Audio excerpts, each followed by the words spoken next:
this demonstration, you'll learn how to perform a basic fluid flow simulation using a template.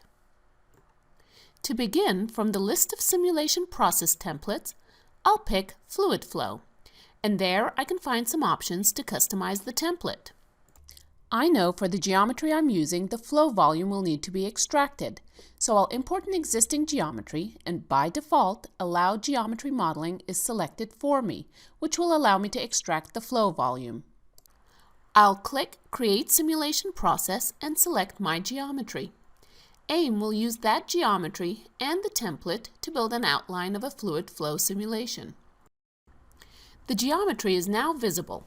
It is a manifold with 3 inlets and 1 outlet. I can also see that the template has produced a number of tasks, many of them incomplete that I, as a user, have to complete. This is the advantage of using a template. The framework of a basic fluid simulation is automatically created for me. I can still customize the simulation process to meet my needs as I go. To start, I see the geometry task is complete, but I still need to edit my geometry so that I can extract the flow volume of the manifold. I'll click the Edit Geometry button, and now I can access the options to perform the volume extraction. I'll go into the Prepare tab and select Volume Extract. I'll select the faces that enclose the region. I'll also select the seed face, which will determine the inside volume of the region. Make sure to click the check mark to create the flow volume. Closing the Model Editor window on the top right of the Graphics window will save my extraction and take me back to my physics simulation. To better see my extracted volume, I'll hide the structural body using the Body Selection tool and right-clicking Hide Body. And I'll similarly select the Hide Edges tool to hide the edges. Moving along the workflow view, the next task I need to complete is the meshing task. It has an attention required message, which means I need to do something to complete the meshing task.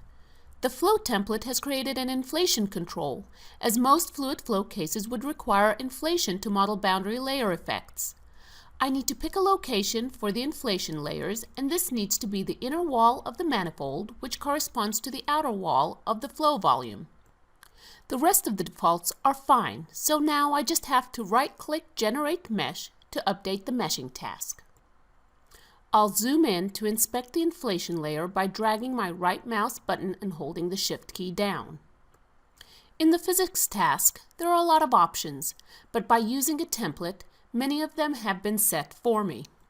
For instance, since we are using a flow template, a fluid flow physics region has been created. This defines what type of simulation will be performed and where the corresponding equations will be solved.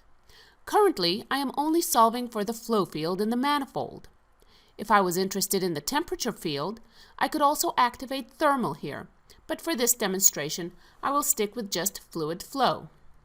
For the location, I want to make sure the manifold is treated as a single flow volume, so I'll select the entire body to represent the flow region.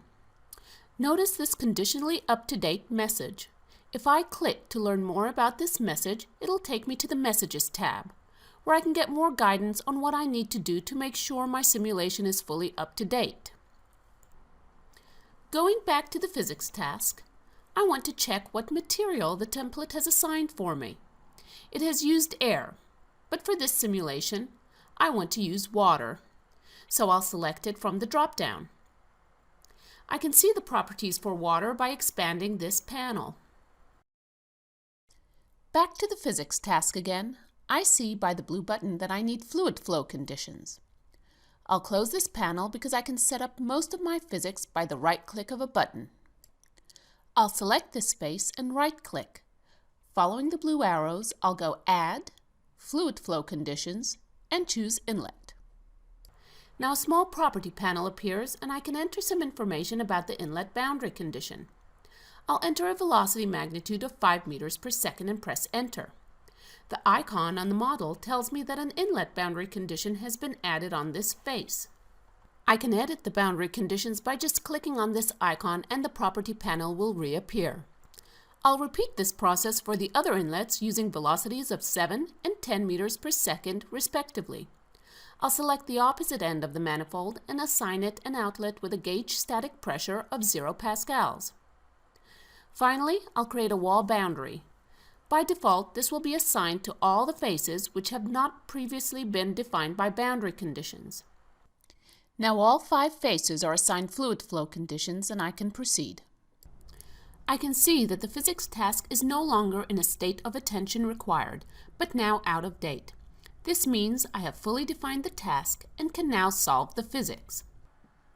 I can monitor the solution by opening the Solution Monitors tab and watching the residuals update after each iteration. The solution is now complete, and we can move on to viewing the results. The Fluid Flow template has created a result for me. It's a velocity vector plot. All I have to do is update the results task to see it. And here it is. It looks a little sparse, so I'll increase the number of symbols from 100 to 500 and reevaluate. That's better. Also, note the legend on the right, which shows the range of velocities in the flow region. This concludes this demonstration of using a fluid flow template in AIM.